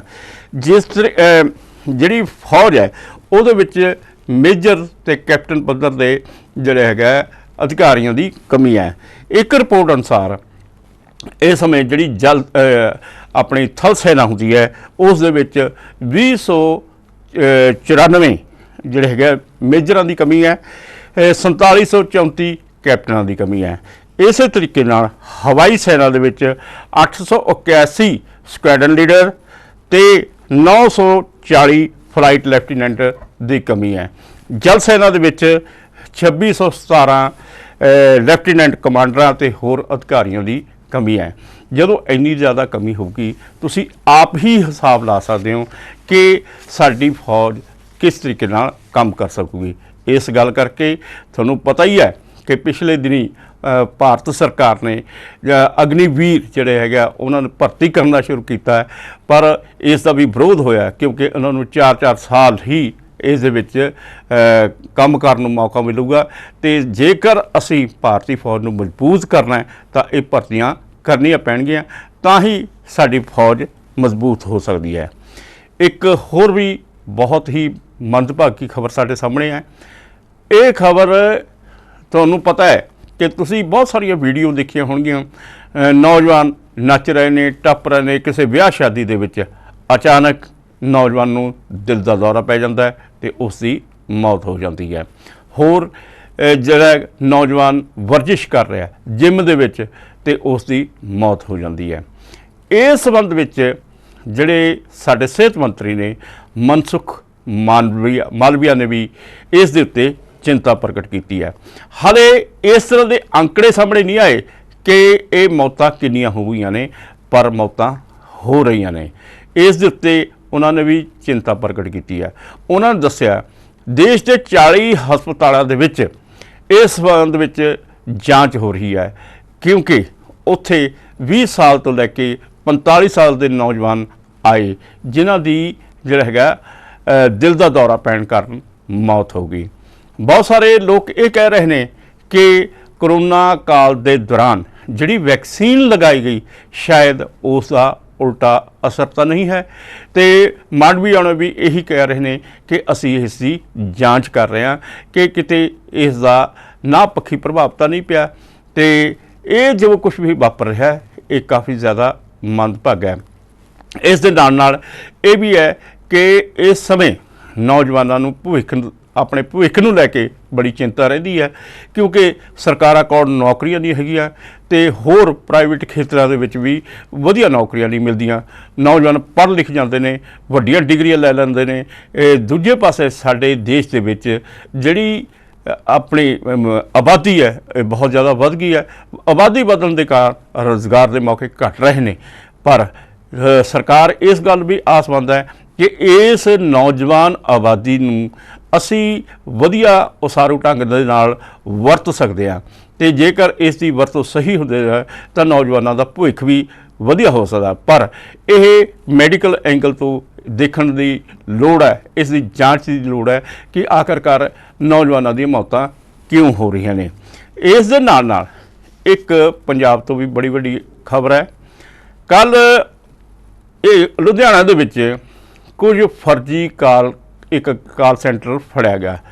ਉਹਦੇ ਵਿੱਚ ਜਿਹੜੇ ਠੱਗ ਤਰ੍ਹਾਂ ਦੇ ਲੋਕ ਸੀਗੇ ਉਹਨਾਂ ਵੱਲੋਂ ਜਿਹੜੀ ਬ੍ਰਾਂਡਡ ਕੰਪਨੀਆਂ ਹੁੰਦੀਆਂ ਨੇ ਉਹਨਾਂ ਦਾ ਨਕਲੀ ਕਾਲ ਸੈਂਟਰ ਬਣਾਇਆ ਗਿਆ। ਉਸ ਵੱਲੋਂ ਅਮਰੀਕਾ ਜਾਂ ਹੋਰ ਵਿਦੇਸ਼ਾਂ ਦੇ ਵਿੱਚ ਫੋਨ ਕੀਤੇ ਜਾਂਦੇ ਸੀਗੇ ਤੇ ਇਹ ਦੱਸਿਆ ਜਾਂਦਾ ਸੀਗਾ ਕਿ ਅਸੀਂ ਤੁਹਾਡੀ ਜਿਹੜੇ ਇਸ ਬ੍ਰਾਂਡ ਦੇ ਉਹ ਮਤਲਬ ਸਾਡਾ ਕਾਲ ਸੈਂਟਰ ਹੈ, ਜੇ ਕੋਈ ਸਹਾਇਤਾ ਚਾਹੀਦੀ ਹੈ ਤਾਂ ਅਸੀਂ ਸਹਾਇਤਾ ਕਰ ਸਕਦੇ ਹਾਂ। ਇਸ ਤਰੀਕੇ ਦੇ ਨਾਲ ਉਹ ਗੱਲਾਂ ਦੇ ਵਿੱਚ ਲਾ ਕੇ ਲੋਕਾਂ ਦੇ ਪੈਸੇ ਠੱਗ ਲੈਂਦੇ ਸੀਗੇ। ਇਸ ਸੰਬੰਧ ਵਿੱਚ ਗ੍ਰਿਫਤਾਰੀਆਂ ਹੋਈਆਂ ਨੇ। ਕੱਲ੍ਹ ਸਰਕਾਰ ਵੱਲੋਂ ਜਿਹੜਾ ਪੁਲਿਸ ਅਧਿਕਾਰੀਆਂ ਵੱਲੋਂ ਇਹਨਾਂ ਦੀ ਪਰੇਡ ਵੀ ਕਰਾਈ ਗਈ ਤੇ ਉਹ ਦਰਸਾਇਆ ਗਿਆ ਕਿ ਇਸ ਤਰੀਕੇ ਨਾਲ ਠੱਗੀ ਸਿਸਟਮ ਚੱਲ ਰਿਹਾ। ਇਸ ਤਰ੍ਹਾਂ ਦੇ ਪਹਿਲਾਂ ਵੀ ਖਬਰਾਂ ਆਈਆਂ ਨੇ। ਦਿੱਲੀ ਦੇ ਵਿੱਚ ਵੀ ਇਸ ਤਰ੍ਹਾਂ ਚੱਲਦਾ ਸੀਗਾ। ਜਿਹੜੇ ਵਿਦੇਸ਼ਾਂ ਦੇ ਵਿੱਚ ਖਾਸ ਤੌਰ 'ਤੇ ਲੋਕ ਰਹਿੰਦੇ ਆ ਉਹਨਾਂ ਦੇ ਨਾਲ ਠੱਗੀ ਮਾਰਦੇ ਸੀਗੇ।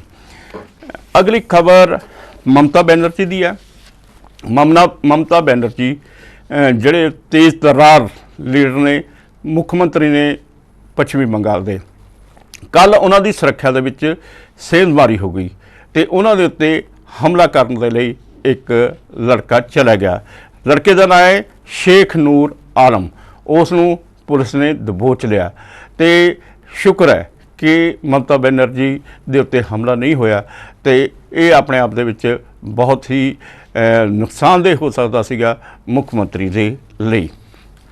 ਅਗਲੀ ਖਬਰ ਵਿਦੇਸ਼ ਤੋਂ ਹੈ, ਬਰਤਾਨੀਆ ਤੋਂ ਹੈ, ਪਰ ਇਹ ਸਿੱਖਾਂ ਨਾਲ ਸੰਬੰਧਿਤ ਹੈ।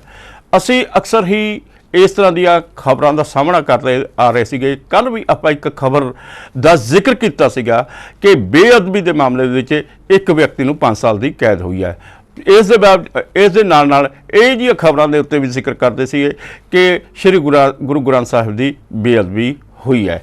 ਹੁਣ ਬਰਤਾਨੀਆ ਤੋਂ ਵੀ ਇਹੋ ਜਿਹੀ ਖਬਰ ਆਈ ਹੈ ਜਿੱਥੇ ਲੀਡਸ ਦੇ ਵਿੱਚ ਸ਼੍ਰੀ ਗੁਟਕਾ ਸਾਹਿਬ ਦੀ ਬੇਅਦਬੀ ਹੋਈ। ਲੀਡਸ ਦੇ ਵਿੱਚ ਰਹਿੰਦੇ ਇੱਕ ਬਜ਼ੁਰਗ ਤੇ ਉਸ ਦੀ ਬੇਟੀ ਨੇ ਜਦੋਂ ਆਪਣੇ ਘਰ ਦੇ ਬਾਹਰ ਇੱਕ ਕੂੜਾਦਾਨ ਦੇਖਿਆ, ਉਸ ਦੇ ਵਿੱਚ ਇੱਕ ਗੁਟਕਾ ਜਲਾਇਆ ਹੋਇਆ ਮਿਲਿਆ। ਉਹਨਾਂ ਨੇ ਉਹ ਗੁਟਕਾ ਸਾਹਿਬ ਗੁਰਦੁਆਰੇ ਦੇ ਹਵਾਲੇ ਕਰ ਦਿੱਤਾ। ਹੁਣ ਪੁਲਿਸ ਵੱਲੋਂ ਇਸ ਦੀ ਜਾਂਚ ਕੀਤੀ ਜਾ ਰਹੀ ਹੈ ਤੇ ਭਰੋਸਾ ਦਿੱਤਾ ਜਾ ਰਿਹਾ ਕਿ ਛੇਤੀ ਹੀ ਜਿਹੜੇ ਦੋਸ਼ੀ ਨੇ ਉਹਨਾਂ ਨੂੰ ਗ੍ਰਿਫਤਾਰ ਕਰ ਲਿਆ ਜਾਊਗਾ। ਦੇਖਦੇ ਹਾਂ ਕਿ ਜਦੋਂ ਪੰਜਾਬ ਦੇ ਵਿੱਚ ਇਸ ਤਰ੍ਹਾਂ ਦੀਆਂ ਘਟਨਾਵਾਂ ਵਾਪਰਦੀਆਂ ਨੇ, ਕਈ ਮਾਮਲਿਆਂ ਦੇ ਵਿੱਚ ਤਾਂ ਪੁਲਿਸ ਹੱਥ ਮਲਦੀ ਹੋ ਰਹਿ ਜਾਂਦੀ ਹੈ। ਬਹੁਤ ਸਾਰੇ ਜਿਹੜੇ ਹੈਗੇ ਆ ਖਾਸ ਤੌਰ 'ਤੇ ਬੇਅਦਬੀ ਦੇ ਮਾਮਲੇ ਦੇ ਵਿੱਚ ਇੱਥੋਂ ਦੀ ਅਕਾਲੀ ਸਰਕਾਰ ਇਸੇ ਗੱਲ ਕਰਕੇ ਜਲਦੀ ਕੀਤੀ ਗਈ ਸੀ ਕਿਉਂਕਿ ਉਹ ਬੇਅਦਬੀ ਦੇ ਦੋਸ਼ੀਆਂ ਨੂੰ ਗ੍ਰਿਫਤਾਰ ਨਹੀਂ ਕਰ ਸਕੀ ਸੀਗੀ। ਤੇ ਦੇਖਦੇ ਆ ਬਰਤਾਨੀਆ ਦੀ ਪੁਲਿਸ ਹੁਣ ਕਿਹੋ ਜਿਹਾ ਕੰਮ ਕਰਦੀ ਹੈ ਤੇ ਜਿਹੜੇ ਦੋਸ਼ੀ ਨੇ ਉਹਨਾਂ ਨੂੰ ਕਦੋਂ ਗ੍ਰਿਫਤਾਰ ਕਰਦੀ ਆ। ਉਂਝ ਇਹ ਹੈ ਪੰਜਾਬ ਦੇ ਵਿੱਚ ਬੇਅਦਬੀਆਂ ਦਾ ਮਾਮਲਾ ਨਹੀਂ ਰੁਕਿਆ ਤੇ ਇਹ ਜੋ ਬੇਅਦਬੀਆਂ ਦਾ ਸਿਲਸਿਲਾ ਅਕਾਲੀਆਂ ਦੀ ਸਰਕਾਰ ਮੌਕੇ ਸ਼ੁਰੂ ਹੋਇਆ ਸੀਗਾ, ਇਹ ਸਿਲਸਿਲਾ ਕਾਂਗਰਸ ਮੌਕੇ ਵੀ ਚੱਲਦਾ ਰਿਹਾ। ਹੁਣ ਜਦੋਂ ਭਗਵੰਤ ਮਾਨ ਸਰਕਾਰ ਆਈ ਹੈ ਉਸ ਦੇ ਕਾਰਜਕਾਲ ਦੇ ਵਿੱਚ ਵੀ ਇਹ ਲਗਾਤਾਰ ਬੇਅਦਬੀਆਂ ਹੋ ਰਹੀਆਂ ਨੇ। ਇਹ ਰੁਕਣੀਆਂ ਚਾਹੀਦੀਆਂ ਨੇ। ਇਹ ਧਾਰਮਿਕ ਮਾਮਲਾ ਹੈ, ਇਹ ਲੋਕਾਂ ਦੀਆਂ ਭਾਵਨਾਵਾਂ ਨਾਲ ਜੁੜਿਆ ਹੋਇਆ ਹੈ। ਇਹ ਜੋ ਕੁਛ ਵੀ ਲੋਕ ਕਰਦੇ ਨੇ, ਜਿਹੜੇ ਸ਼ਰਾਰਤੀ ਲੋਕ ਕਰਦੇ ਨੇ, ਇਹ ਬਹੁਤ ਮੰਦਭਾਗੀ ਗੱਲ ਹੈ। ਇਹ ਹੁਣ ਤੱਕ ਦੀਆਂ ਖਬਰਾਂ ਸੀਗੀਆਂ ਜਿਨ੍ਹਾਂ ਦੇ ਉੱਤੇ ਆਪਾਂ ਗੱਲਬਾਤ ਕੀਤੀ, ਵਿਸ਼ਲੇਸ਼ਣ ਕੀਤਾ, ਟਿੱਪਣੀਆਂ ਕੀਤੀਆਂ। ਕੱਲ੍ਹ ਜੋ ਅੱਜ ਵਾਪਰੂਗਾ ਉਸ ਦੀਆਂ ਖਬਰਾਂ ਕੱਲ੍ਹ ਨੂੰ ਆਉਣਗੀਆਂ, ਉਹਨਾਂ ਨੂੰ ਲੈ ਕੇ ਤੁਹਾਡੇ ਸਾਹਮਣੇ ਤੁਹਾਡੇ ਰੂਬਰੂ ਹੋਵਾਂਗੇ, ਦੇਖਾਂਗੇ ਕੀ ਕੁਛ ਵਾਪਰਦਾ ਹੈ।